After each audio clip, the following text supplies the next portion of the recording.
So, good morning, everyone, and it's great to have you all on this call. And thank you for joining. Uh, just to give a brief background, what is the context of our getting into this call? And you may be aware, or for those who are not aware, in the month of July 2024, the Trustee Standard Version 3 was launched. So, Option lady. I would request participants to please mute your microphone. Yeah, thank you. So in July 2023, we launched the Trustee Standard version 3. So we put it out in the public domain and we have kept the transition period for this standard to be applicable. Now, the members who are already in the system will have to transition to the new code within a certain period of time, and this is something that I would like to explain in brief, and I will cover. The fundamental principle of the change is that any entity which is entering the system newly this year will be then taken to the version 3 certification. Version 2 recertification or certification for people who were under implementation last year can continue till June of 2024. That is the cutoff for any certification under version 2. I can sometimes maybe I can answer. Jasmuddin and Prajwal. You can go one by one.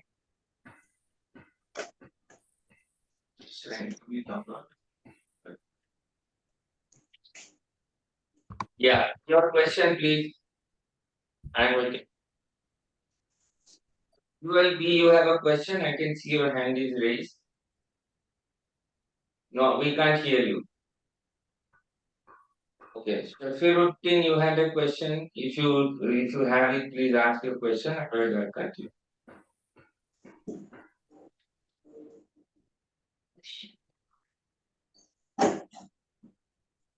So maybe it is wrongly. Yeah, so I will continue then. Uh, Now the background to that is that if you all have reached this year and your registration dates fall within June 2024, in that case you can still certify, but you will have a short period to do a transition audit within 1 year of certification so that can get converted to version 3. But I would request people to let what is the kind of support that they need, because have the entire implementation team be under preparation and ready to support you in the conversion. Please do not worry about the changes and this. We are going to make sure that we provide you the support that is required. And the background to the standard, it is I am very happy to announce that today standard that you have the version 3 certified as ICIL code compliant. So ICIL code compliant means that the standard are all the best certain standards, and we are one of them. And therefore, this standard, if you implement this standard, you can claim that you are now part of the benchmark world. That's the point that you have to remember.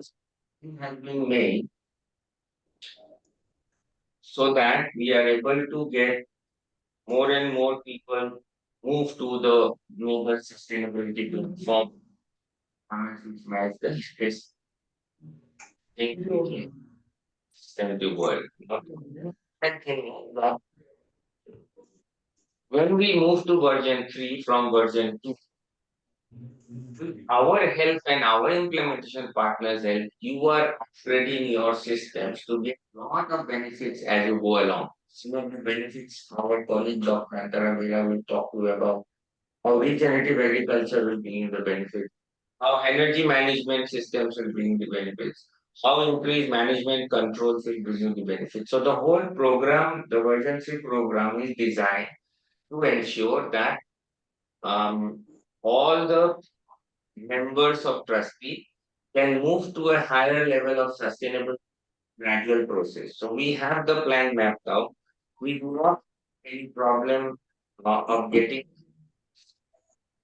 comprehensive guidelines of factories, and we will also be talking about the specific transition requirements which help the entities to move.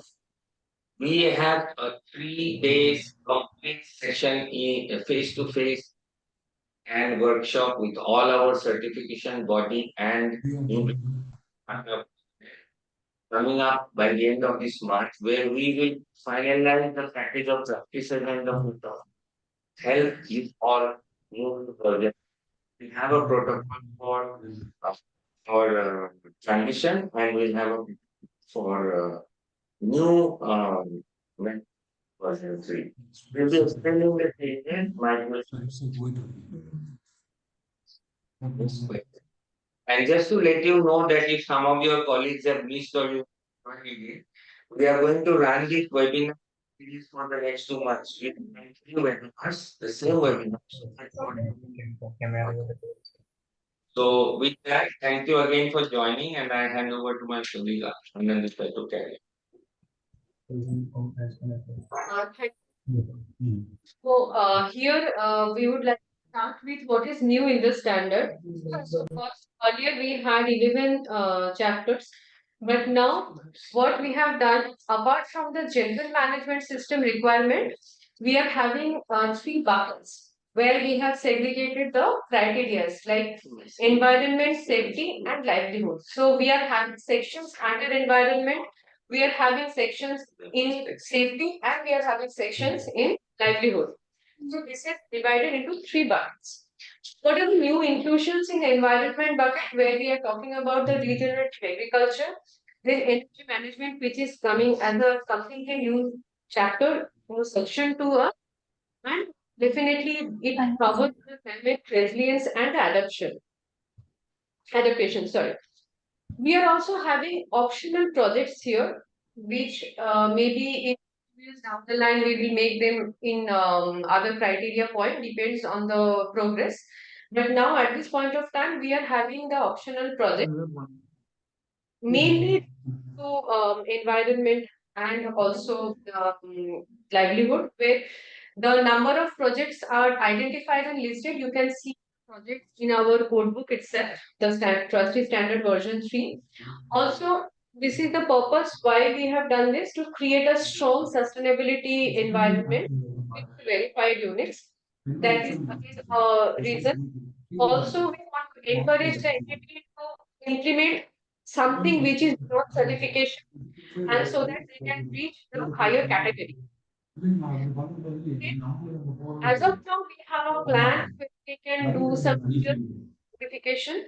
Um, Request participants to please mute your mic. Yeah, thanks. So, and after this tier level of certification, the ESG scorecard is one more thing from where you can actually see how you are with additional requirements and how you are fulfilling them, what is your point, how you are contributing to the system of the sustainability field. So, ESG scorecard will help you in that. But before that, the main thing is that how to implement this trusty version standard into your system. So we will talk about that in next slides. So as we have discussed, the bucket where you will get the G1 is the general management system. After that, we are having 6 sections under the environment. First one with start with soil management system, then water conservation, then we have agrochemicals, then biodiversity, followed by waste management, and new section that we have introduced on energy management. We are having 30 criteria which covers the environment and the climate change part that we have discussed in the last the prior slide. Under safety, we are having three sections. One is on the traceability, that is the product safety. After that, we are having safety, and we are having occupational health and safety. And in livelihood, we are having one is the fair wages and the decent work condition. Another one is the workers' right. So we will talk about this in our next slides. So to start with the general management system, what are the new changes and the additions? We go by the point wise, like the code criteria wise. But here in this session, we generic view. What are the new things come up? So in our general management system, the focus we have in the top management.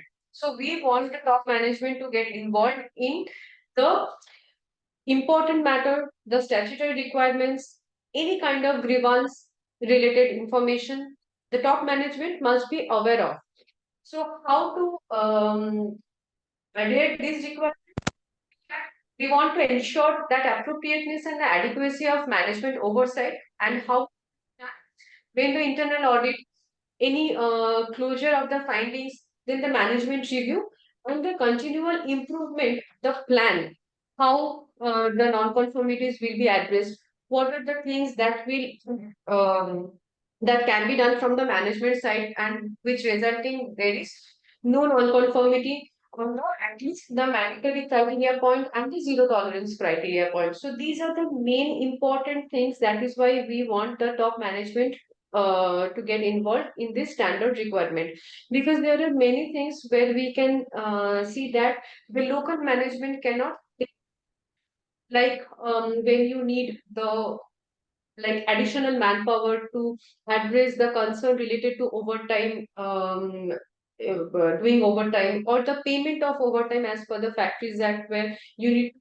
pay the double amount of the hourly wages, or include the temporary workers under, or in giving maternity benefits to the temporary female workers.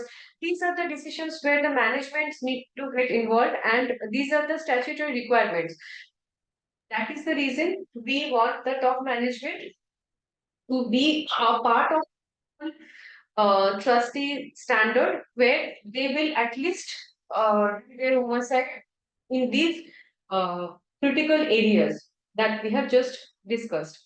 Then also in the grievance handling. So grievance is very important under general management, and also we are having grievance management in our chapter 9. As of now, it is chapter 9. Later on, standard it is under workers' health and safety. So there we are talking about the grievance handling, and this grievance handling is very important. That how these grievances are registered, how they are being addressing, they are addressed, and also what are the mitigation points. So these are the again very important where the top management want to get involved. External communication, any kind of external communication, any kind of adverse public domain that uh, maybe affect the company's goodwill, the reputation, also trustees' standard credibility.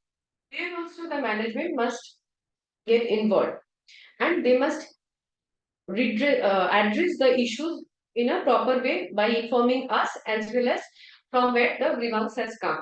So in this chapter, what are the data and the information we need? Mainly the internal audit report. So these are the data which are in addition to the existing ones. So in existing chapter, we have many things. This is the new inclusion, which were there earlier also in a different way maybe, but now these are the very mandatory documentation or record, you can say, that is required to comply these general management requirements. That is, one is internal audit report, then the management review document, through which we will come to know, or the auditors will come to know, that yes, the management is taking cognizance of the situation, whether it is related to adverse non-conformity, any kind of grievance, and similar. Grievance register is again very important. And also we are talking about the trustees officers job description and the detailed organogram. mandatory, because the trustee officer now, what we are saying, that they are having so many other responsibilities that they are unable to do the justice related the work which is actually for the trustees code requirement.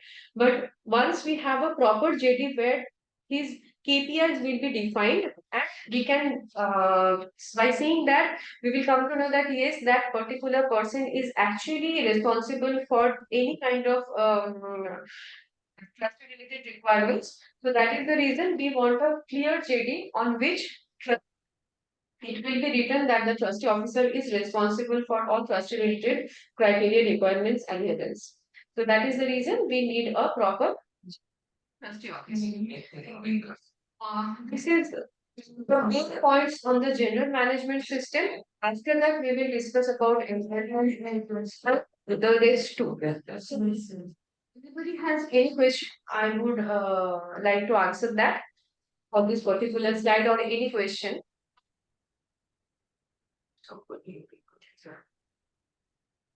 Hello, ma'am. Good afternoon, ma'am. Yes, good afternoon. Ma'am, I'm Rituraj Chaudhary calling from APPL, ma'am. Yes, Mr. Rituraj, please tell me. Yeah, ma'am, I just wanted to ask one thing, ma'am, with regards to the job description of the trustee officer and the detailed organogram, which is a requirement of additional documents, ma'am. Ma'am, here now the organogram which we usually have for the estate level or the organization, ma'am, now do we need to reframe the organogram, including the specific job roles of the trustee officer within that? Or ma'am, like the general organogram will work, which is already in place, ma'am? So if the general organogram is carrying the information about the job responsibility, now in generally what is an organogram? Where we can find the job responsibility in a nutshell. Yes, ma'am. Like Yes, ma'am. that reflects the job responsibility of the trustee officer. Okay. Then, if it is not, then definitely we may need a new Amendment reframe. into that.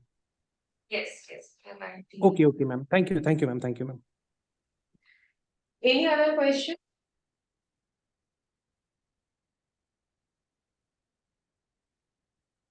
Okay, so as you all know, so this is not the only session, we'll be having many. And later on also, if you have any kind of queries or questions related to any session, you can always directly contact us, and we will be happy to address those queries. Going forward, Can I ask a question? please. So, hi, this is Dr. Anurag. Can you go back? You have this on external communication, adverse publicity in public domains. Yes. So, I presume this could be any issue which is around, and we take some previous incidents around human rights, wages, overtime, or some of the benefits. So, Yes. can you explain with an example if such a thing crops up in a public domain in a newspaper? What is your expectation? What is the expectation of the standard? So the expectation is the management must address the issue, do the root cause analysis, and also inform us.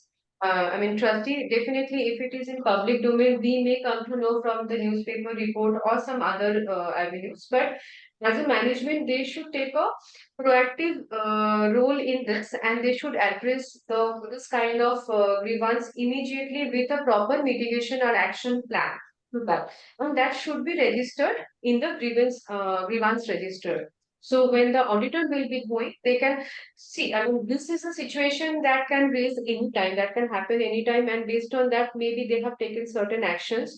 And from trustees end, we will be inquiring, maybe we is a no show, a show cause kind of a but these are all the that type related actions. But later on, what they have done for as a continual improvement or to a long run mitigation plan, so that would be registered in a proper grievance register, and it will be a part of the complete grievance redressal mechanism, which can be verified by the auditor during the external audit. Okay, I can thanks. add, Anurag, I can add to that. I think the trustee secretariat will also support the garden management or the company management in developing the response and the action plan. So it's a joint effort, not just that one expects only the estate management to handle this. Yeah, I think the point, thanks, Jagmeet. The point that I want to make is that about 2 years back, we did have a statutory violation incident, and when we Yeah. did try to engage with the management, the response was not forthcoming. So therefore, the information of all included these are the mention of certification and the corporate has to make it. So Correct. after integrated the condition of certification, then they will help us to manage the external owners. Yeah. Okay, so we can take up, if there is any other question, we can take it later on, because once we finish the whole thing, we can just park the questions in our chat box for the time being.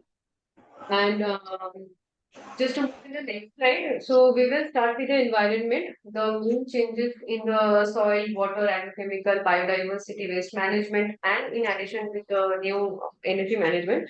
But before that, I would like to request our colleague Dr. Antara Mira to talk about some on region which is very important for Trustee Standard version 3.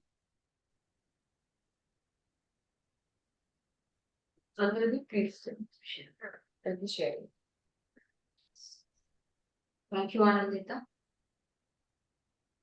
I'll be sharing the slides just one.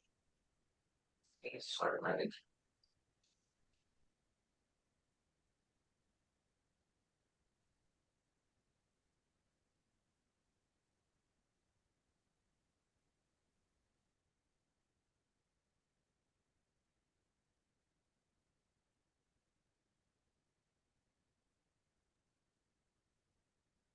Yes, good afternoon, everybody. So I just build in the context that, why so much focus on soil as of now. So, I mean, in general, it's a basic understanding that soil is the foundation for plant growth. And obviously, and therefore we can understand that, why it is so important, because 95% comes from the plants.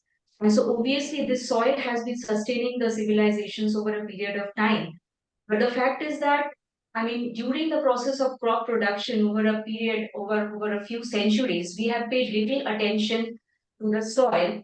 And as a result of which, there has been a lot of chemical bombardment on the soil, and there has been a lot of critical practices which has actually led to the depletion of the soil. And that is one of the reasons why we are now looking at a scenario where 1/3 of the Earth's fertile soil has been already lost.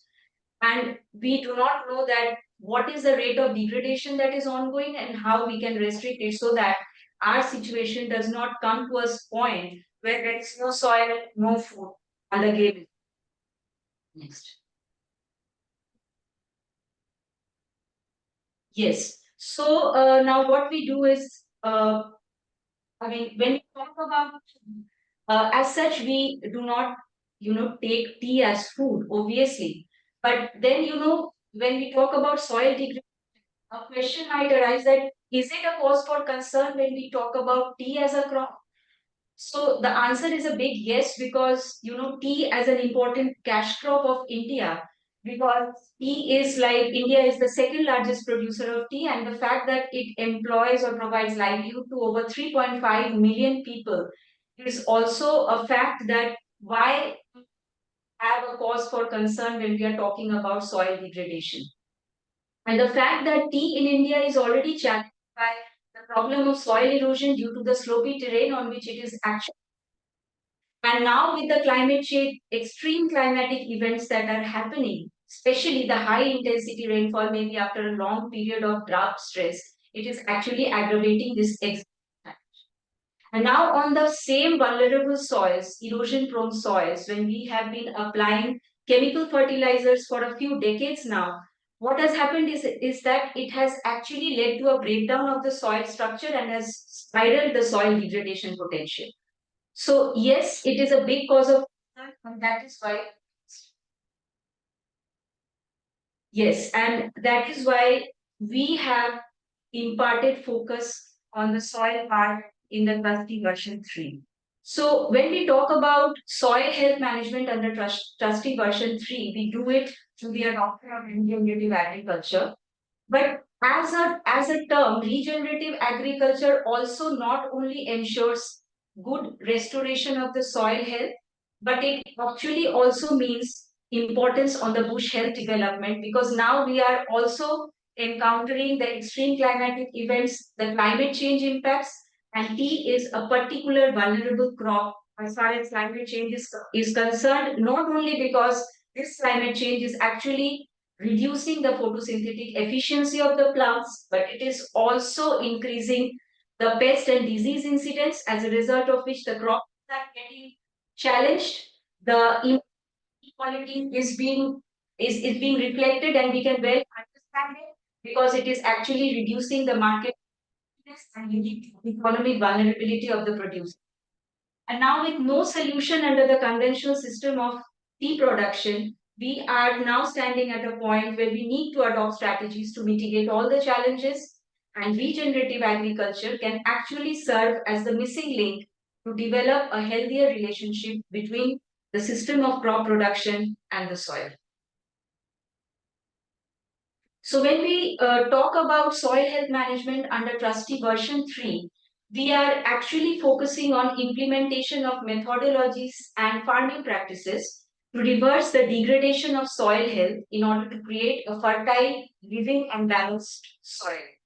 How do we do that? We adopt two principal criteria. One is the soil conservation practices, and the second is the adoption of regenerative agriculture practices towards improvement of the soil organic matter and the microbial diversity.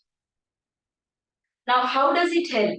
So when we talk about conservation, we are actually doing something, or we are taking up practices that will reduce the soil erosion potential in the plantations, which will help in maintenance of the topsoil.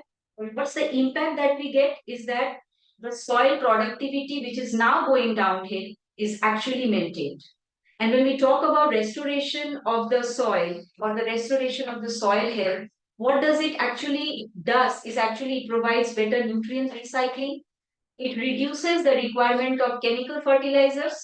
It improves the water use efficiency by the plants. As a result, the crop yields can be sustained and improved in the long run, leading to better economics for the crop producers.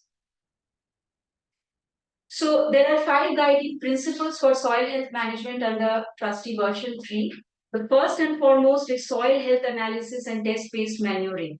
So we do understand that, soil health analysis or the soil analysis is a practice which is generally done by the entities. But what are the parameters that are important? Whether the microbial properties are being analyzed, because when we talk about soil health, the first and most primary component is the biodiversity analysis of the microflora that reside in the soil. So there are a couple of things here that can be integrated into that part, and we are here to recommend and to help out in the process. The second is the retention of soil cover. So it is not like tea in the tea plantations. Obviously, there are a lot of areas where some ground cover will be available. So how we can improve on those aspects, how we can improve practices in the young teas, in the newly planted areas, maybe in the barren lands or the vacant areas that are lying within the plantations, to see that we arrive at a place where we do not keep the land vacant until and unless it is one of the extreme requirements that is specific to some tea estates. The second is integrated soil management. When we talk about integration in soil, what do we actually mean is that we integrate non-chemical alternatives with the chemical fertilizers. Now, what does it do? It actually does help us to reduce the toxicity of the fertilizers in soil on the soil microflora, and among the fertilizers, urea is a prime concern. So we try to integrate practices to see how we can reduce those soil toxicity and enable the development of the soil microbial biodiversity. The next, one of the most important criteria is development of quality compost on farm. Now, why do we say that on farm is important? Because it will act as mitigators of 2 points. One is in terms of the quality and one is in terms of the cost. Because when we go for off-farm inputs, they are always costly, and there is no guarantee on the quality, considering the alternative inputs, specifically the compost. So this is where we will try to train the entities and see that how we can help them out in the process. And the last but not the least is judicious application of chemical pesticides. But I mean, there might be a question that how application of chemical pesticide is actually impacting the soil. Yes, it does impact the soil, because when we are applying the pesticide, it is not restricted to the leaves, it reaches to the ground, and it does the same effect in terms of the soil toxicity as we talk about the chemical fertilizer. So these are the prime factors that we intend to help the entities out. Okay, so I think Anandita, how much time? You can. So I'll just summarize that, when we talk about restoration of soil, what are the components that we are actually looking at? So we are, I mean, these are all the points which I discussed, and here I've actually given some idea that when we talk about how or what is the reason why we want to do the soil test based chemical fertilizer application, because our intention is to optimize the fertilizer use efficiency in the plantations, in order to cut back on the any excess N2O generation if it is happening due to injudicious fertilizer application. And the fact is that sometimes there might be, in some cases, some underuse might also be there, which is not actually useful, because in that case a lot of volatilization losses and the leaching losses actually diminishes the availability of nitrogen in the soil, and the bushes remain at a stage where they are not getting proper nutrition. So our focus on the first part is due to that. And the second is the application of quality compost.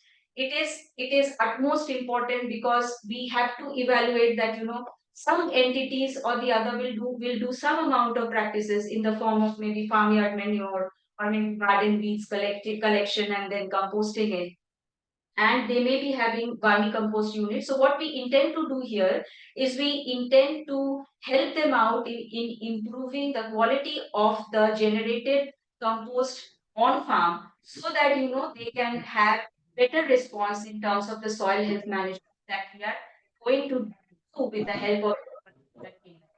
Now, when we encourage the retention of ground cover in the tea growing sections, what we actually would do is we try to reduce the vacancy that might be existent within the sections of the plantations. We will provide, or we will train the gardens in methods of reducing the chemical herbicides, and there are a lot of practices in terms of improvement of the soil microflora in the root zones, and the entities will be helped out, and we will handhold them and train them in foundations.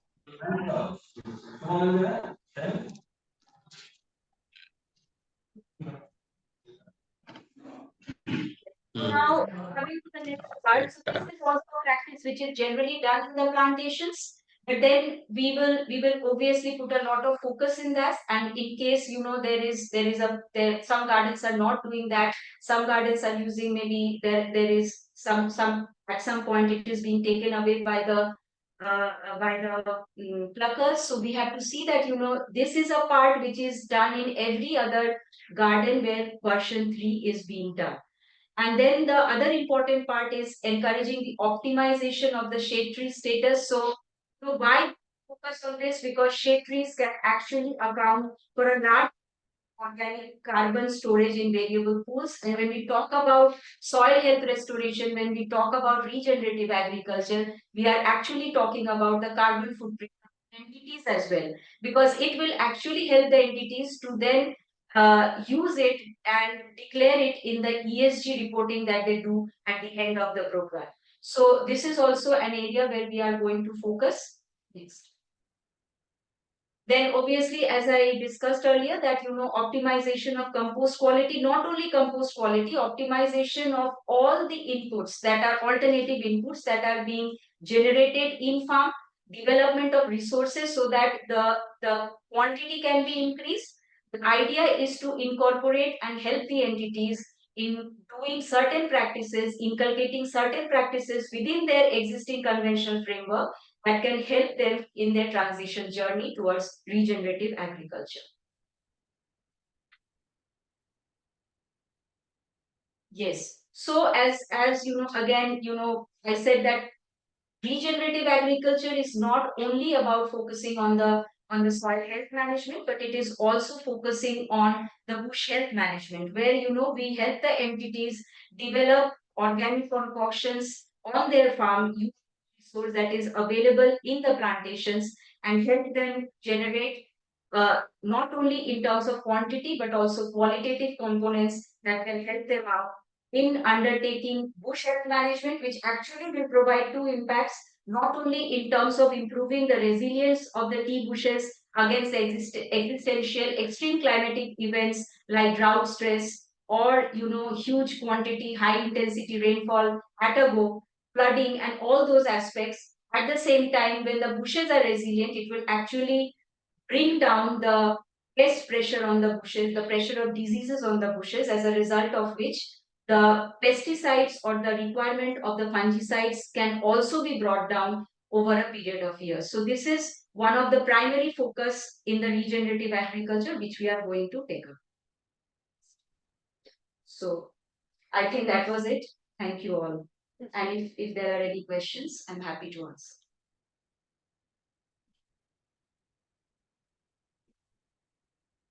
So we are open for questions now on the part that we have covered, so I would welcome if there are questions for before we move on to the next.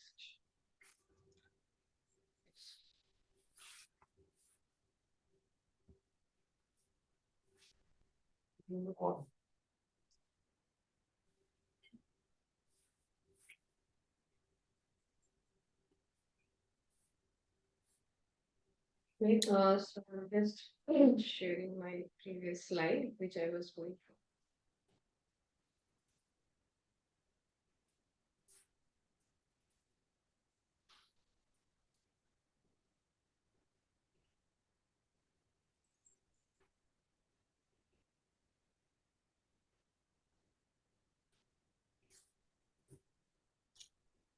But I'm just having difficulty in sharing.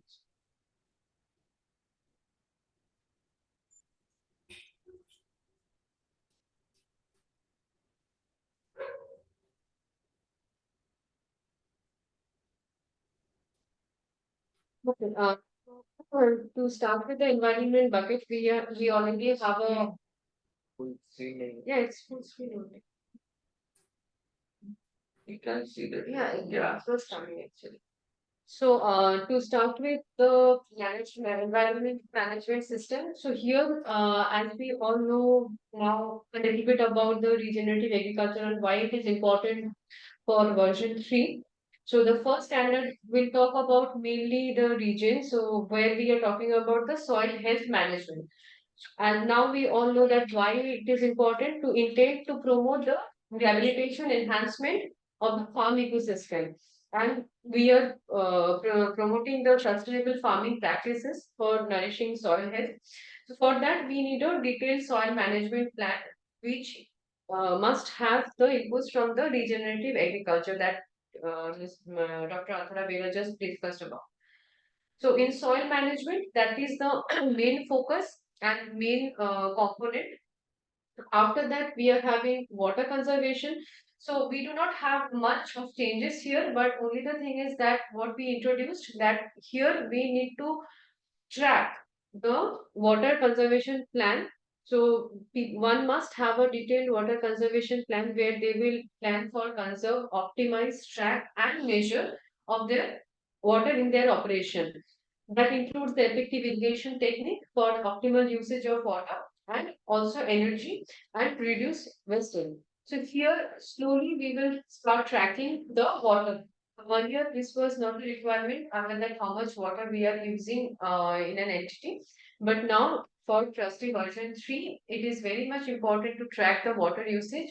And to start with, now we are starting with the operation area, the factory, the garden area mainly, and followed by slowly to the in case of garden estates, it's a label line area and all. Now our main focus is on the factory water usage, including the irrigations to the water meter that we can always do. This is one more additional requirement in water conservation part. In agrochemicals, we are having IPM, which is very important for us. As you know, again, to support the part of region, to make a proper concoction, vermicompost and everything, we need a proper IPM plan, which will be supported by the ITK, the indigenous technical knowledge. Reduce the dependency on the synthetic chemicals and the fertilizers and increase the application of the organic input. So that is the main, it is not a very new addition, but it is a change. It's in, was also a requirement in our earlier standard, but that time it was not in so vast, it was just talking about an IPM plan, but now this time we want a plan with a proper action also, where that plan action can be measured, and the like the usage of whether it is reducing or not, that we can get the data to actually get our impact, disruptive impact on ground. Next, coming to biodiversity, so I would like to ask Sir Rajesh sir, if you can just talk about biodiversity. So just get the graph. Yeah, so we are making the diversity action plan a very comprehensive one, the cornerstone of our environment commitment and management, which we will be helping the entities to come up with that. And that plan is something that will help you to prepare. But this is the commitment from our members. So we look at the impact our farming and production and human activities have on the environment. We assess that and we look at measures to mitigate or to reduce the impact. So can you put that thing? Yeah, so I'm just putting a representative graphic on the screen. Your screen is showing, it's not coming here. I'm not logging. Watch. Can you see the new thing?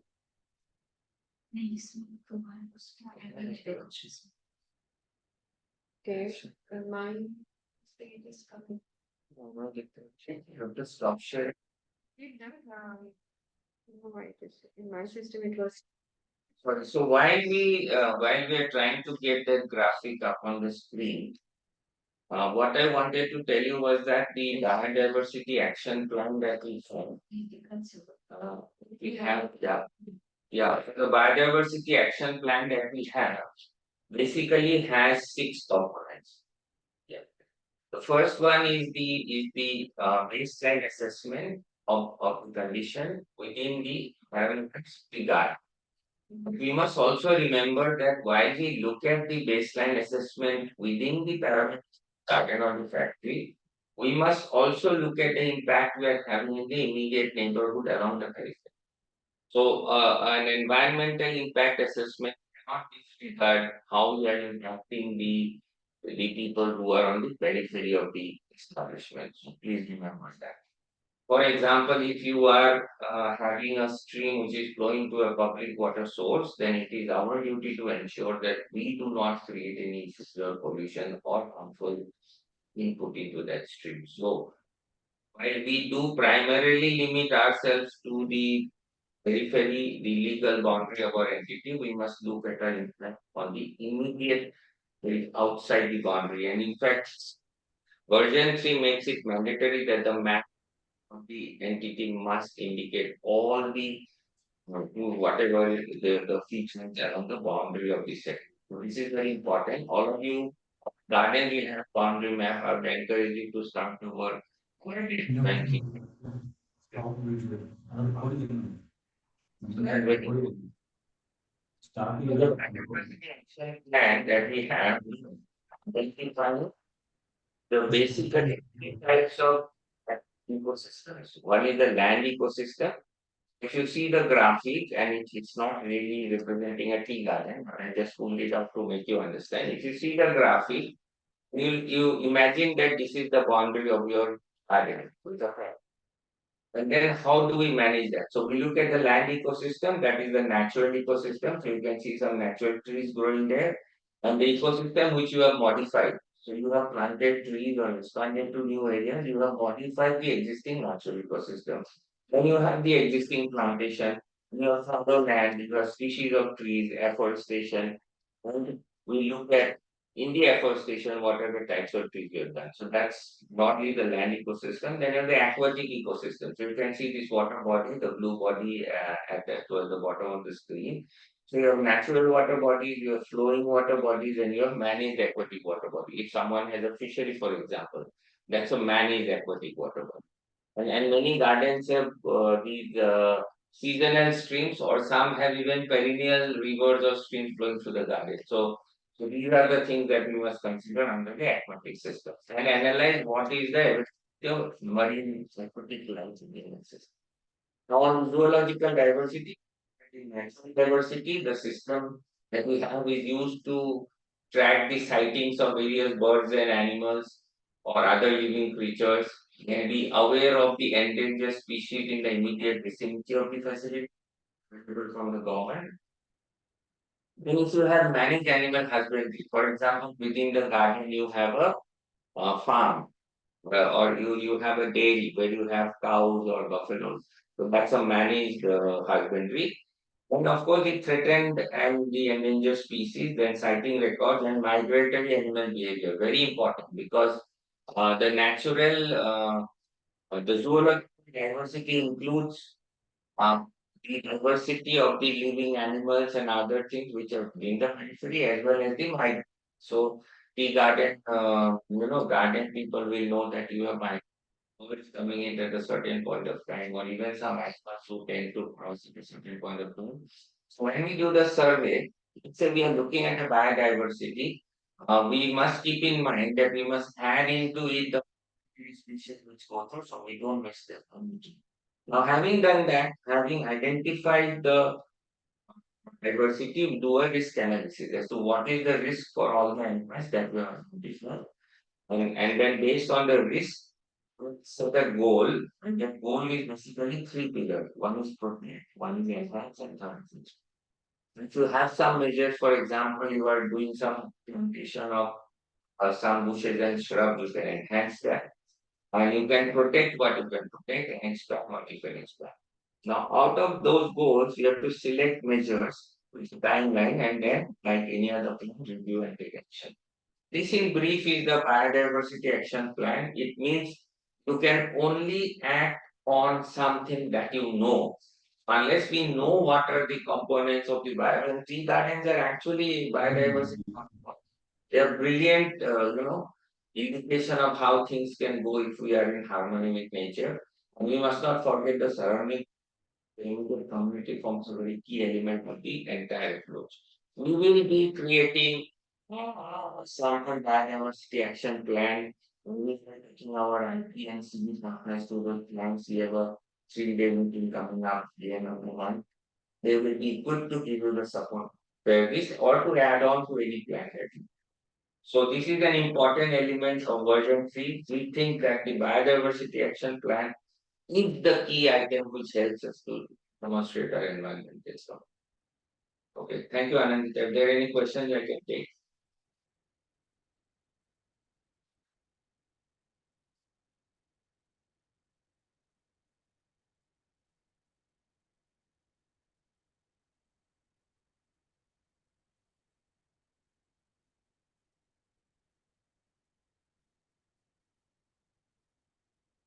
I hope my screen is visible. Mine is full screen.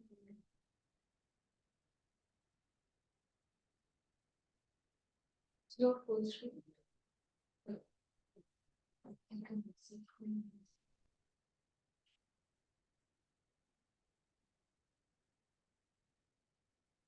It's not full screen, it's not covered. I'll share 1 second. Will share this one. Yes. Yes, it's this one.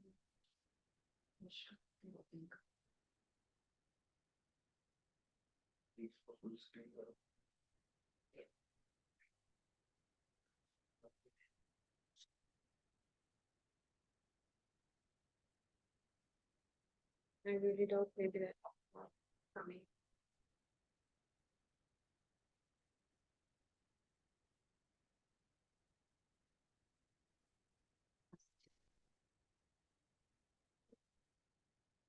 Biodiversity we can see. We can move on to the next.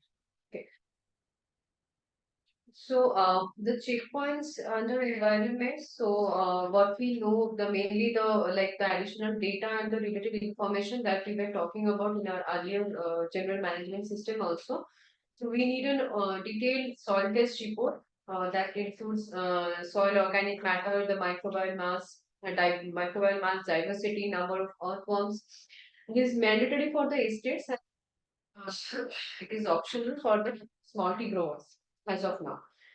Then we need the, area wise the consumption, water consumption record. So per unit on a production of factory or consumption for the irrigation per unit, the water level record of the borewell. And apart from that, for the ITK plan that we have said, that based on the ITK, and also detailed biodiversity action plan that Rajeshwar just discussed about, and of afforestation, record also if that is applicable. So, that is all, on the key changes under environment. Now moving on, also we have extra, that is waste management and the energy management. So waste management, there is no, huge change, but only the thing is that how to make the record and how to make a waste, management plan. So the waste management plan that must include the identification, the opportunities for prevention, categorization, segregation, reduction, recycling, and the environment friendly disposal. So these are the key component that, proper waste management plan must have.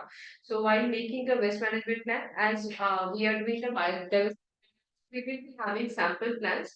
So it is just for all the entities to check whether they are covering all these key elements under their plan or not. So this is basically the main, component is the waste management plan including all, parts, and a proper sensitization to the all relevant stakeholders, whosoever is handling the waste, how to do that and how to dispose that in an environment friendly manner.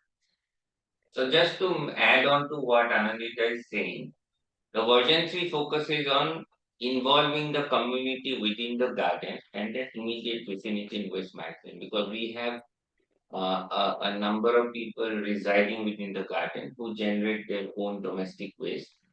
And their waste also is sometimes, non-recyclable or recyclable. In fact, we are trying to do a pilot whether we can include domestic waste into the composting activities of the garden. It's not an easy proposition, but we will try and see if we can also look at helping for disposal and then composting the waste which will be biodegradable. So community involvement of the population within the garden to a deeper level is one of the changes that is in the Domestic Pilot program. We realize that just managing the waste of the factory does not help us to reduce our impacts on the. So, after that, on energy management, that is a completely new chapter. Earlier also we had a requirement of energy management, but that was, not as large. So this time we have introduced a completely new section under energy management. So, where, Rajesh, sir, if you can just take it up on the energy management part. Yeah, thanks, Anita. So as we said that we are now making our standard in line with the best practices in global sustainability standards. And energy management is a cornerstone. It was not a major focus. It was mentioned in passing, but we have to remember that the energy that is used is generated, many of it is generated by fossil fuels. And fossil fuel reduction is one of the key goals to reducing greenhouse gas. So we have to now focus our attention on how to optimize the energy conversion, energy consumption in the facility.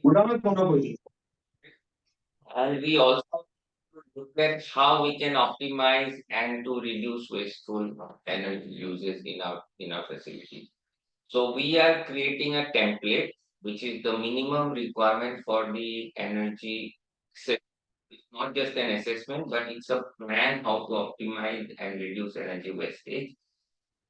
And we'll be creating a we have already touched base with a number of local resources. We are working out the suggested costing, but those are only helps that we provide, and entities are free to obtain energy audit services from any agency that they desire to, as long as the report contains the elements that we are identifying. And the qualification of the auditors also we have set forth, and we'll be sharing it.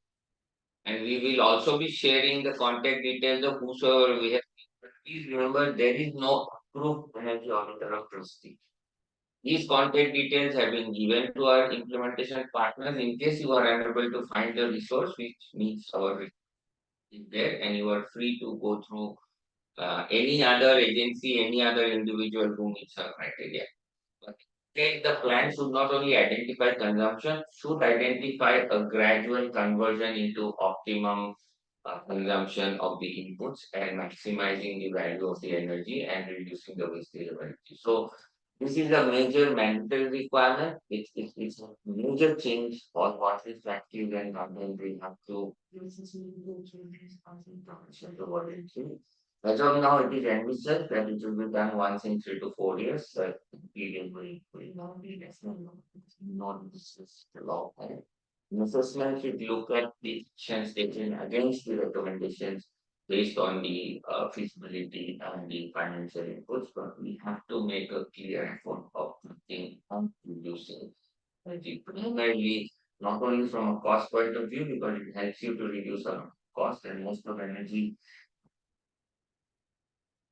the recommendation actually lead to cost reduction, but we also remember that we have to reduce greenhouse gas emissions.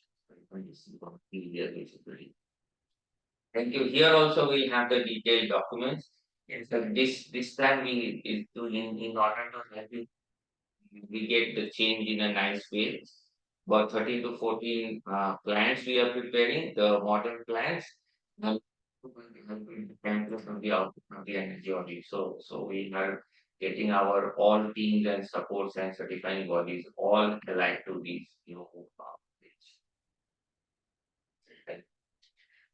Thank you, sir. So in my screen, you can see what are the data point that is mainly related to energy management. So where the energy management report, energy audit report, the total unit of electricity purchase, and so on. And so you can just check this part, and this is where you need to create your own system where you can just address these information, which will be audited during the experiment audit. So if there is no question on this part, we can just move to the next, that is safety.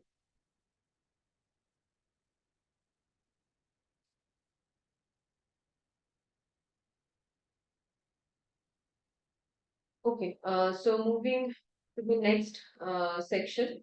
So safety, where our first section was product traceability, where there is no visible changes we have done. So we'll be talking about food safety and occupational health and safety here. So in food safety, the one thing that before that we would like to share that there is nothing that is additional. As a food factory, one must follow the FSSAI guideline and the HACCP step. So in our trusted standard also, this was built within, but then we noticed that maybe in few places the information is not maybe that clear. That is the reason we are coming with many kind non-conformities. Maybe the understanding is not that at that level when it is coming to the code requirement. So that's the main reason we have explained more explicitly in standard version 3 in food safety, which are mainly in line with the statutory and regulatory requirements of that particular area, of that particular field. So here the first thing is that adherence to the standard operating procedure, that is SOP, for maintaining food safety, that must include the sanitary and hygiene requirements with the linkage of food safety risk assessment. That includes also the legal requirements, and it is to be followed and the all by the all personnel who are involved in each stage of manufacturing, storage area, external premises, including all necessary guidance for visitors also. So visitor also plays a very important role where the understanding was earlier that the food standard is focusing only on the workers, but when it comes to the food safety is for everyone. So to adhere the food safety requirement, one must follow the principles of trustee, and that encompasses also the visitors, the managements, managerial staff, the outsider, and everybody, including the workers. Workers are the key, but then the all other members who are entering the factory is also very important part, plays a very important role in this safety lens. So here we are including all the and management staff also in our new standard. Apart from that, also the compliance with the SOP is by to adequate training, effective training on the shop floor practices for each area, right? Additional focus is given to the toilet facility inside the factory. So as we all know, in a food factory, the toilet is very important, plays a very important role. And earlier also this was a mandatory criteria point. Now also it is, but yes, as I have said, we have explicitly defined the requirements in Trustee Standard version 3. So once you read the standard, you will be easily understand that what needs to be done and what are the things that you need to follow inside the factory. So a detailed food safety plan on the risk assessment, it is a very important part of this food safety. Next is occupational health and safety. So here also there is no much changes, but then we again focusing on the risk assessment, because in last few years we have come across many accidents that had happened inside the factory. So definitely a detailed risk assessment and the verifiable action plan. So it's just not only in pen and paper, but definitely the action plan must be verifiable and that must cover all the potential occupational health or safety related risks to the workforce. So now in workforce, that means it's not only the workers, again it is for the every employee who are working under the inside the factory or in within the facility in the garden or related their working areas. Reporting on workforce accidents, that is again plays a very crucial role here, because accident reporting is very important, whether it is a minor one or it is a near miss, where which has a potential to have a bigger accident in future. Everything needs to be addressed here. So this is a very important part of this particular occupational health and safety segment, where the reporting of any kind of accident or incident is very important, with a proper corrective action and legally mandated action again, like the actions taken by the management and compensation given, whether it is as per the law or not. And this is considered under the zero tolerance requirement. So in occupational health and safety, the accident registered with a proper covering all the part is a zero tolerance. So this again, earlier it was not a zero tolerance criteria point, but now we have added identified this particular point as a zero tolerance criteria. One more important thing is there, which is a optional criteria that is added for the provisions of in the field as per the Plantation Labor Act requirements. So this is again to comply with the PLA and the hygiene and safety related issues, mainly for the female workforce. Here, what are the data that is required additional again with the existing one? So, it detailed SOP for the food safety, a risk assessment that covers the food safety and food contamination, pest control measure record, accident register, which is a zero tolerance criteria again, and that should be duly signed by the factory inspector. It is not just any kind of copy, but it should be a proper one, and that should be signed by the factory inspector. And a detailed risk assessment plan. So these are the main focus component in under health and safety, which are the new addition and the changes to the existing code criteria. Any question or any thing related to this slide? Ma'am, I have a question with regards to the toilet for the field, ma'am. Yes. Ma'am, what is the laid down protocol like for how many hectares of area there should be one toilet for the field, ma'am? Like, is there any specified laid down area coverage for a particular toilet for the field? For 20 hectares is the clearly Required. Okay, ma'am, like for every 20 hectares of land, there should be one toilet. 20 hectares of plantation area. Plantation. Okay, Okay. okay, okay. Okay, thank you, thank you.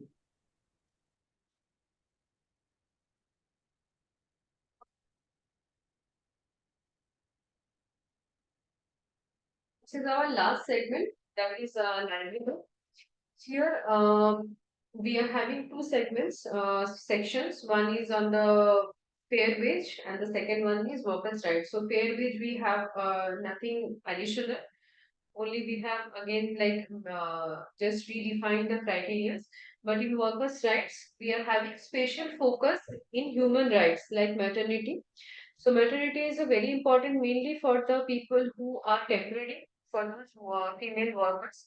When we are saying that no pregnant female employees should be dismissed from their employment just prior to the legal period for qualifying for maternity. So it is very important to understand what is the period for a female to for their to avail the maternity benefits, and definitely we will ensure our audits and IPs must ensure through their training that no female employee should be dismissed from their employment without a valid reason just prior to the legal period of their service for qualifying the maternity benefits, get the maternity benefits.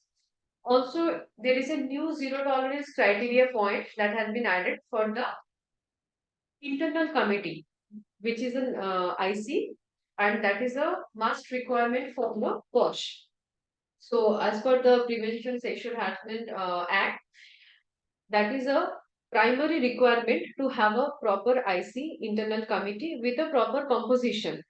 So nowadays, in many places, we are having a sexual harassment committee with the composition which is not as per the requirement. So there they must change it to the IC. The name should be IC, the internal committee, and the composition must comply with the legal requirement. And the presiding officer must be a female, and like that. So that is the zero tolerance criteria point again. So that to ensure any complaint of the sexual harassment or violence are given due consideration as per the established mechanism. Also, the intervention and the accountability of the top management in management is the effective grievance mechanism, as we have already discussed in our first general management requirement when talking about the grievance mechanism. So this is one more point where the top management must be involved. If any kind of grievance that has come up related to this particular requirement, that should be immediately addressed and taken proper care on that. So what kind of additional data we need for this particular chapter? So one is the number of employees trained in the POSH Act in the previous calendar year. The availability of the internal committee with the required representation and composition. A proper SOP for the trained supervisor on how to identify, prevent, and address harassment in the workplace. And verification on training records for the employees and the supervisors on call. So it is not only the workers, the female workers, but every one, each and every individual of the factory, mainly who are like on the managerial position, they also must know about the POSH, the requirements, and the redressal mechanism. But he must register definitely a very important thing. And of course, water test report, which is not related to this particular criteria point, what we discussed, but it is a requirement which is as per IS 10500. Earlier we said that water test report, but at times the report is not covering all the components which are required to be presented. So here we have just mentioned the IS standard also. But the rest are mainly related to the workers' rights here. The new changes. It is not about the whole chapter where we are having almost 13-14 criteria points, but this is actually covering 4-5 criteria which we have newly addressed and which were there earlier, but we have reframed that for better understanding. So in livelihood, this is the main key changes and which is under zero tolerance criteria point. So with this, our discussion on this, yes, yes. So I want to add two things here. One important thing is on the women's safety. The law says anybody with 10 or more employees must have a IC for women's safety, which means even if there is no woman employed, there is no employee. You should either set up your IC as per the guidelines or connect and make sure that the district committee is available for grievance redressal, because the intent of the act is not just the protection of the employees, but also to make sure that if you have someone coming in for 2 days, for example, a female employee, then also that lady must have grievance redressal. The second thing is this code makes management singularly accountable for the redressal of grievances and monitoring the women's safety system in the organization. The management has to have annual review. Management is accountable for delayed action or for not taking action. So we are making management the focal point of accountability for this, the top management. The other point that I wanted to talk about in livelihood, and that regards we are getting lot of feedback about certain denial of rights to the female workers. And that is also very important, that female workers definitely giving us a lot of noise about not getting equal opportunities. That is something that the management has to redress. And we can look at it as gender-based discrimination. So it will be interpreted. For example, mobility in job position for female workers, or even allotment of additional work time which for female workers. So we must make sure that we have an equal opportunity situation in the garden where the female workers who go out to field every day and get the leaves into the factory, but then there appears to be a certain sense of discrimination that and their due value is not given. The standard now is going way beyond legal compliance. We are looking at making a change in the lives of the women workers. So we will focus very heavily on how the management in principle looks at the women workers, and any denial of opportunity will be definitely interpreted as a violation of zero tolerance non-discrimination based on sex. So I would request that you have a very clear equal opportunity policy, and you are able to justify the mobility of the workers within the parameters of the policy. So these are the two key things. Yeah, thank you. So we actually covered the main key points. So the changes in the new standards. So if anyone has any kind of query or any concern, kindly if we can talk on.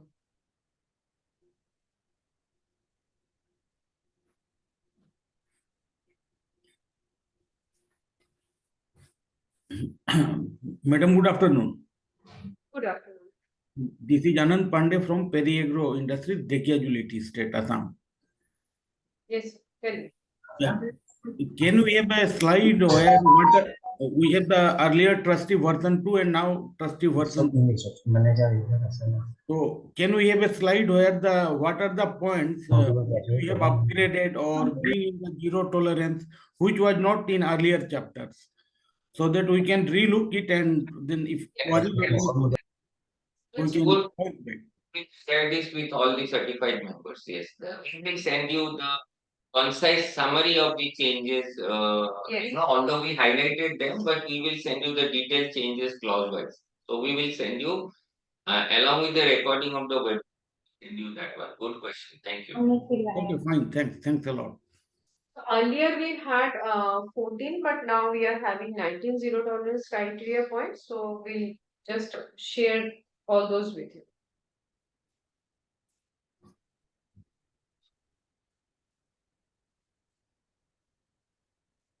Any other question? No, from my side, thank you.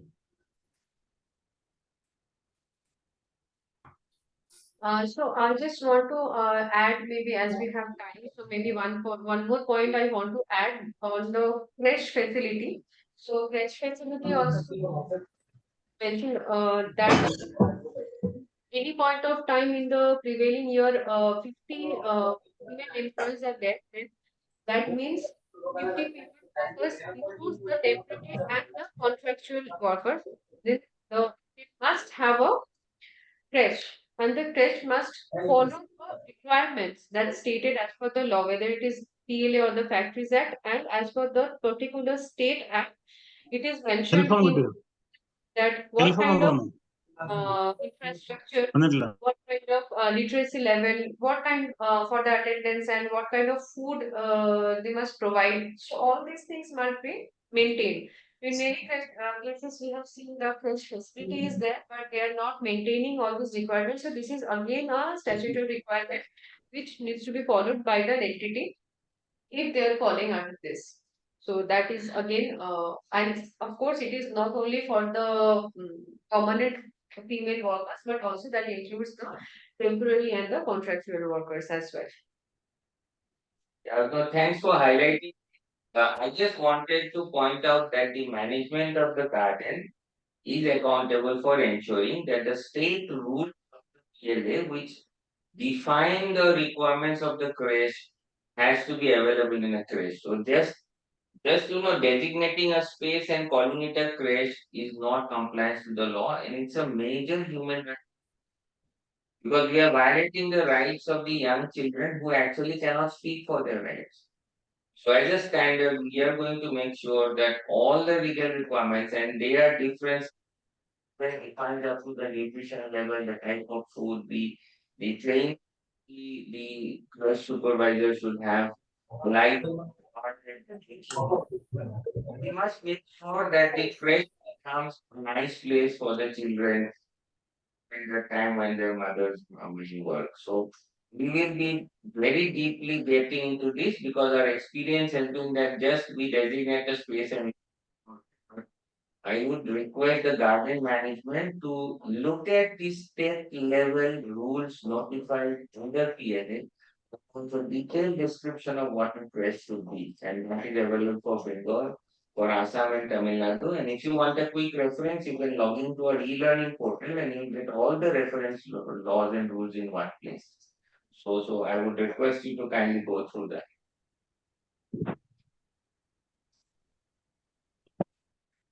Also, the transition plan is available in our website, which is very important to understand for those who are already trustee verified and their certificate is due in 2024 and 2025.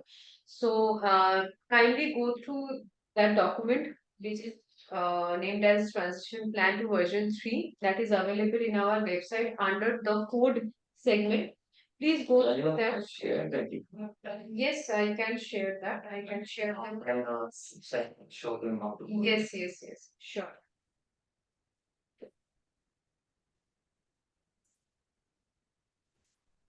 So let me share my screen again.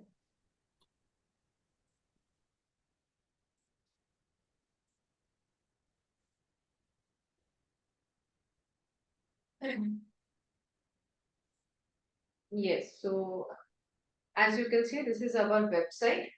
And here, once you do the code, so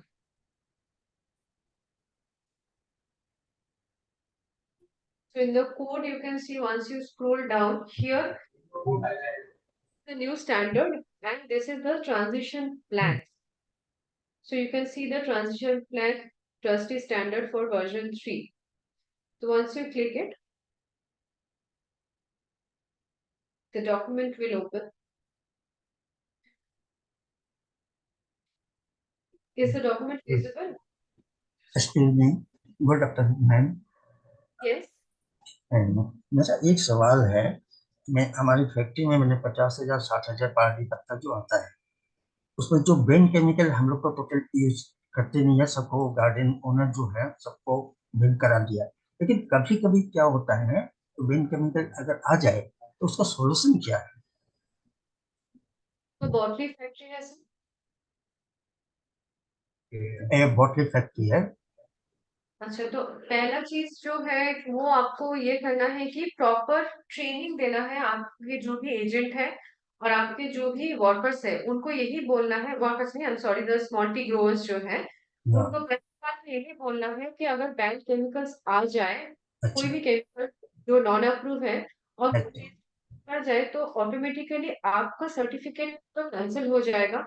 वो अच्छा। हमारी तरफ से हो या tea board के side से हो या फिर और दूसरा कोई स्टैट्यूटरी बॉडी के तरफ से हो, हाँ, इम्पैक्ट वो लोग होंगे। क्योंकि अगर सस्पेंड हो जाएंगे, आप लोग चाय नहीं बना के बेच पाएंगे, तो फिर कमर्शियली वो लोग भी इम्पैक्टेड होंगे, उनका भी चाय आप पत्ता खरीद नहीं पाओगे। तो अच्छा फिर आपको उनको समझाना है ऑन द फर्स्ट हो। फिर थिंग इज दैट ये जो केमिकल्स वो लोग यूज कर रहे हैं ये सेहत के लिए बहुत ही ज्यादा हानिकारक है। हाँ, और ये जो चीज है, ये जो चाय आप लोग बना रहे हो, ये चाय आप लोग खुद पी रहे हो, वो लोग भी हाँ, पी रहे हैं, हाँ, तो इवन क्या हो रहा है, वो केमिकल्स उनके अंदर भी जा रहा है जो कि हाँ, उनके स्वास्थ्य के लिए बहुत ही हानिकारक है। तो हाँ, ट्रेनिंग आपको ये सारा चीज समझाना है, और ये हमारे आईपी जो इम्प्लीमेंटिंग पार्टनर्स जो है वो लोग भी अपने ट्रेनिंग में यही बोल रहे हैं कि क्यों ये उनको दिया नहीं चाहिए। ऐसे ही तो कुछ चीज बैंड नहीं होता है, हाँ, जरूर उसका कोई बहुत adverse reaction to the health रहा होगा, तो इसके अच्छा लिए हम्म, जिसके वजह से ये नहीं कर पा रहे हैं। तो अच्छा यही चीज आपको हमको समझाना है। हम्म, जितना अवेयरनेस क्रिएट करोगे उतना ही ज्यादा आपका जो रिस्क अच्छा, एसोसिएटेड है इसके साथ वो कम होता जाएगा।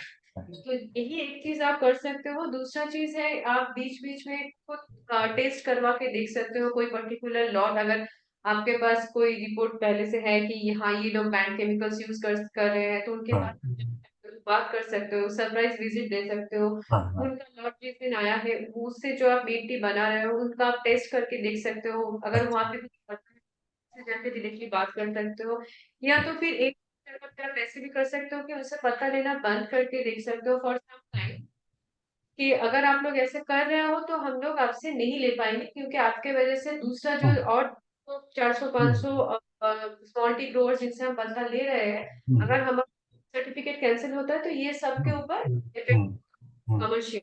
ठीक तो है हाँ, यही सारी चीज़ आपको एक एक करके समझाना होगा, and hmm, with that hmm, reduce the risk of using banned chemicals on हाँ tea bushes. ठीक है। मैं हम लोग ने मीटिंग देके उन लोगों को एक बार बुला के मतलब समझा अच्छी तरह से समझाएगा। और ऐसी फील्ड में मैं जाके सब कुछ तो समझा के आता हूँ, लेकिन फिर भी अगर कोई कर सकते हैं तो उन लोगों को मैं अब तक खरीद नहीं सकता हूँ। करेक्ट। और आप ऐसा कीजिए कि आप लोगों का जो असाइन इम्प्लीमेंटेशन पार्टनर है उनसे हाँ, आपको सब, तो हम लोग ये मेल आईडी जिसमें आप वो सपोर्ट रिक्वेस्ट कर सकते हैं फॉर हाँ, ट्रेनिंग। हाँ, अगर प्रोसेस में करते हैं 550,000 को तो नहीं ट्रेन कर सकते हैं, हाँ, ट्रेनर एजेंट्स को ट्रेनिंग लोकल लैंग्वेज में प्रोवाइड करते हैं, तो हम लोग ईमेल शेयर करेंगे जो एश्योरेंस सिस्टम में है आयोजिता है, तो भाई वो इंश्योर करेंगे कि आपको एक दिन नोटिस आपको समझाते हैं, then you can carry on training one. Thank you for the question, बहुत important question. And now coming back to our discussion, so this is the document where you can see, and you doubt then the type, which what type of entity and what is the date with the situation is clearly mentioned here, by which you can determine that when is the transition audit is required. So if somebody's certificate is due maybe in like 2025, we must perform transition audit to the standard and not the complete audit of the transition audit, the version 3. Or somebody who is new, they must So do the complete audit in version 3. So there, the procedures are clearly mentioned here. If you have any kind of query questions, please write us or call us. We will definitely clarify the situations. So now we are almost at the end of the session. So if you have any query, any questions, please come up with that. Or maybe later on also we can take it up via email. Excuse me, ma'am. Yes.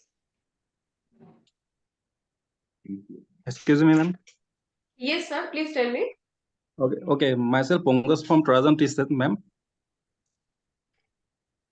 Yes, sir.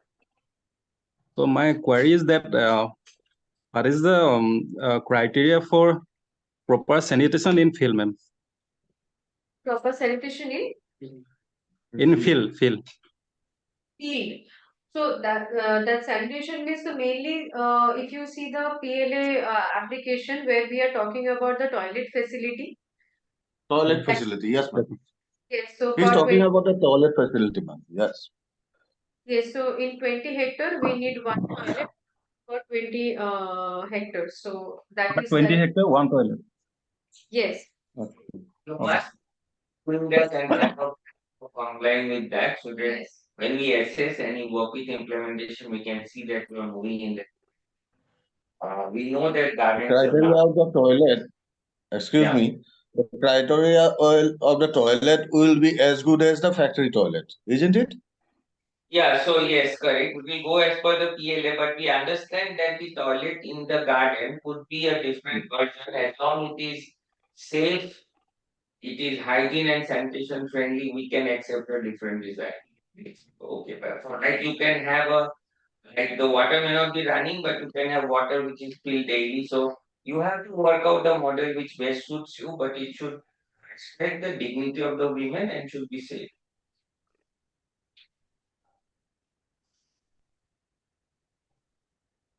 I hope this answers your query. Any further question from anyone? Hello, ma'am. Hello, ma'am. Yes. Good evening. Good afternoon, ma'am. Good afternoon. I'm Nagendra Mishra from Shakti Tea Factory. Hello. Hello. Please come up with your query, sir. Ma'am, how can you get this PDF file of the standard version 3? From where can we get this?